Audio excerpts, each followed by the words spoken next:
So there's always the debate about vacuum secondary versus mechanical secondaries.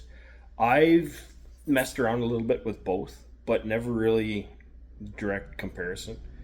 And I've been messing around with a quick fuel 750 double pumper for a couple of years now with limited success. So main reason for that limited success is my limited knowledge. But I'm getting a hang on the quick fuel, and pretty sure I'm going to have it fairly close to figured out real soon. So what I'm doing is actually just for comparison's sake, I'm gonna build up Holley 750 vacuum secondary, kind of as close as I can to the quick fuel, and probably it won't be till, well, it definitely won't be till next summer now. But we'll do a head-to-head comparison. I'll put one on there as well set up as I can, and I'll switch the other one on there, and we'll see what happens back to back. If that sounds like something that's interesting to you, stick around.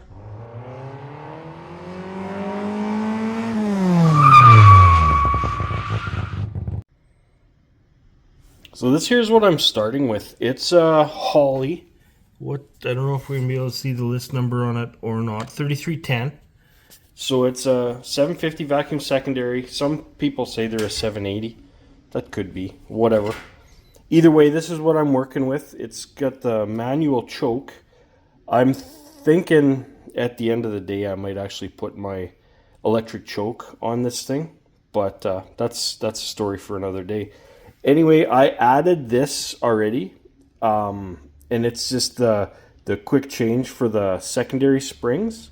I had one laying around from a wad of Holley parts that I had bought years ago, and I just decided to stick that on because, you know what, I'm going to be screwing around and tuning and learning on this thing, so I might as well make it quick and easy to change those springs and see what kind of differences that's going to give me. But yeah, there we go. That's the victim. Now, one of the things, because the quick fuel it's like 4-corner idle and dual metering blocks and whatnot, these ones only have a metering plate back here. And from what I can understand, it's like the equivalent to a 67 jet, and you can't really change that shy of drilling it out, which that's not really what I'm looking to do. I'm more looking to be able to change things around and screw around and learn what makes a difference and what helps and what doesn't. So what I did is I bought this. It's Holley part number 3413S. It's a conversion kit, and what it does is it replaces the metering plate with a back metering block. Now these don't have idle screws, so it's still going to be a 2-corner idle. What this does is it allows you to change just regular Holley jets, just like any other. And I don't know, I like the thought of it. The 670 Holley Street Avenger that I spent a bunch of time messing around with was like this. So that's why I decided that I'm going to make this one this way. What I also did is I picked up a 9.5 and a 10.5 power valve. I've already got an 8.5, and we're going to mess around with that, and we're going to learn how that works and goes. One thing that I am going to likely end up doing, maybe after the drag test kind of thing, is sort of turn this one into my street carburetor with the electric choke and more of a spread between the primaries and secondaries, so I can get a real nice lean idle or lean cruise and have my fuel there, wide open throttle when I need. If there is still a big benefit to the double pumper, for the amount of time it takes, I'll probably just be popping the vacuum secondary off and dropping the double pumper on when I go to race, which, who knows, if I can get this one tuned up as good as I hope it can, maybe I won't have to do that, but I guess we'll see. Now, another thing that I've already done is I put this on and I put this on.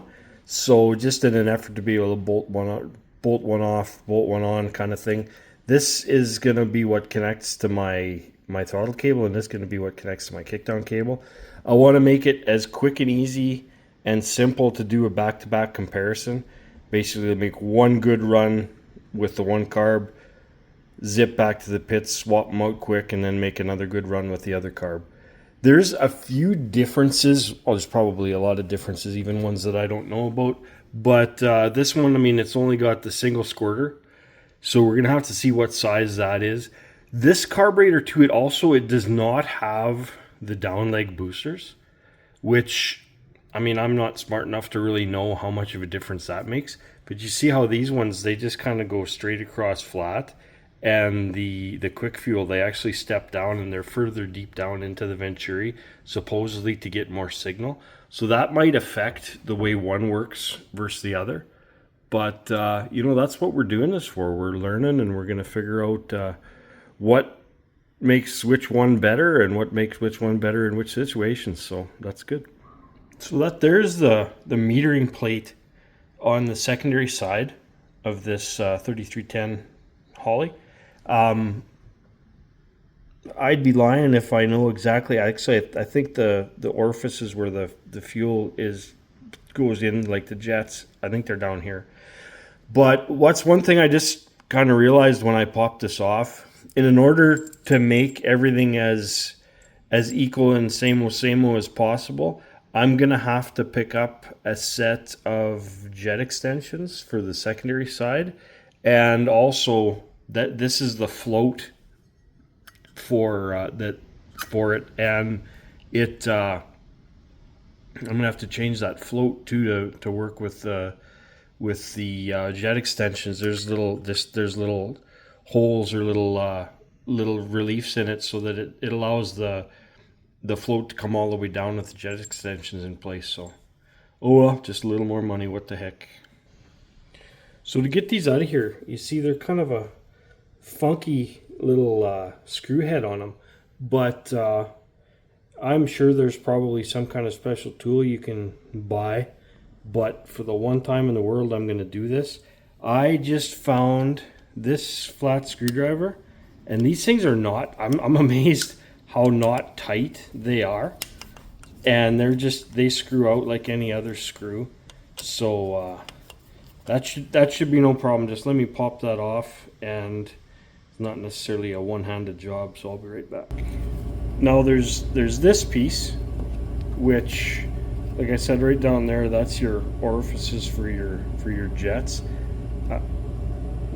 Look in there, you can't really see, but that looks like an awful damn big hole to be a 67, but maybe that's not even how it works. Shit if I know. Anyway, that piece is on the outside. This tin plate was basically glued on kind of right there. It was tough to get, and I ended up bending it, so hope to hell I don't have to end up putting this back together like this, because screwed that piece up. Anyway, all there is this inside gasket to get rid of, which appears to be stuck on there like a Joe Down, and we can look at putting it back together with this secondary plate. So this is what the kit comes with. The plate, 76 jets, 4 longer bowl screws, because obviously they've got to pass through the plate and the bowl now. It came with 4 of these. I immediately dropped all of them on the floor, and 2 are gone forever. But that's a couple gaskets, and that's all you really need to make the conversion. Pretty simple and sweet, actually.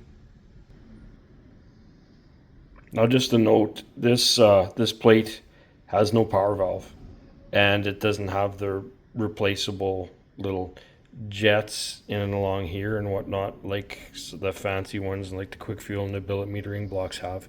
It's a very simple Holley plate, and it's about 3 times as heavy as the billet plates on my quick fuel.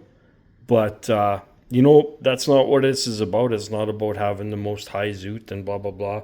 This is about having a cheap swap meet carburetor that maybe just anybody dodo like me can make it into something that's really going to perform for you. So let's see how it goes.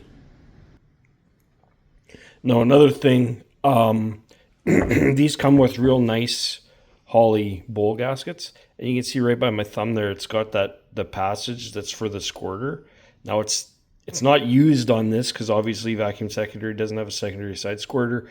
But if I had some of those old shitty Dollarama freaking bowl gaskets that I was struggling with for a little while, I would have actually put one of them on here, because that was the only real problem I ever had with them, was the fact that these squirter holes were not in the right spot.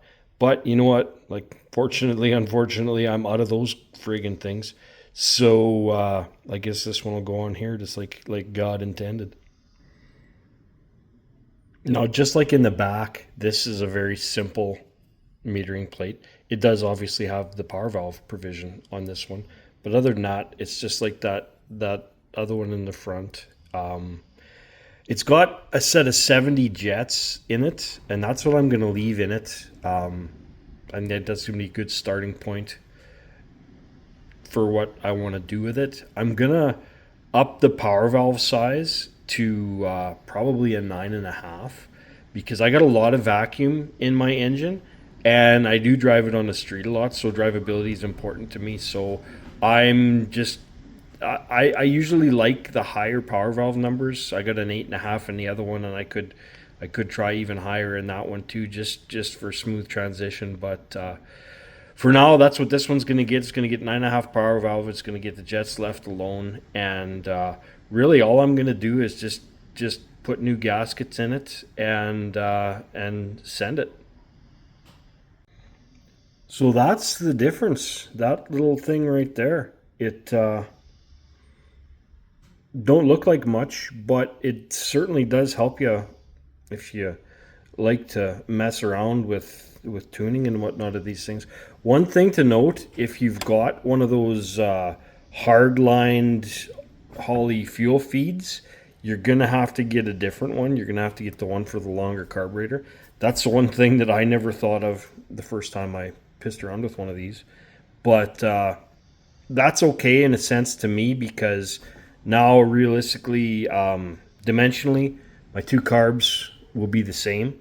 So it'll be no big deal. I'll probably just get a matching fuel log dealio to my other one. So it's just a matter of unhook the AN line from one, hook it back up to the other one, and away we go. So it's a real simple deal. A couple of these small things that a person can do to make just a cheap ass Holley into maybe not quite so cheap ass Holley. I don't know. I'm really confident that this thing's going to work very well, and I guess we'll see. There'll be a little bit more coming on this one, and I'm going to tear into my double pumper as soon as I quit driving the car for the year, and I'll go through it and clean it all up, and I'll maybe go through and clean this one up a little bit more too, just on account of because. So that's going to be what I'm going to use, I guess, for the comparison. It won't be perfectly apples to apples. I mean, it kind of can't be, again, unless I was going to go and buy another quick fuel vacuum secondary, but that ain't happening. So anyway, this old 3310, we're going to see what it'll do. It should be fine. It's kind of got all the Holley bells and whistles on it for now. I'm not taking the choke. It's got a manual choke right now. I'm not taking the choke or choke plate out or anything like that, even though for performance wise it's probably a good idea. That's just the way this carb's going to end up. I'm not going to do that. So that'll definitely be a deficiency for this one. The other one I did completely remove the choke plate out of it. But another thing I'm going to do is actually I'm going to weigh the two carburetors, because just from picking one up, this thing is noticeably heavier than the quick fuel, and I'm just curious as to how much difference it actually is. So eventually, if you stick around, you'll see that information too. So anyway, really appreciate you watching. If you're interested, subscribe to the channel. We'll have a little bit more Holley stuff, a little bit more of everything that I do. I do some car stuff, some body work. I do a whole bunch of other different things. So appreciate each and every one of you.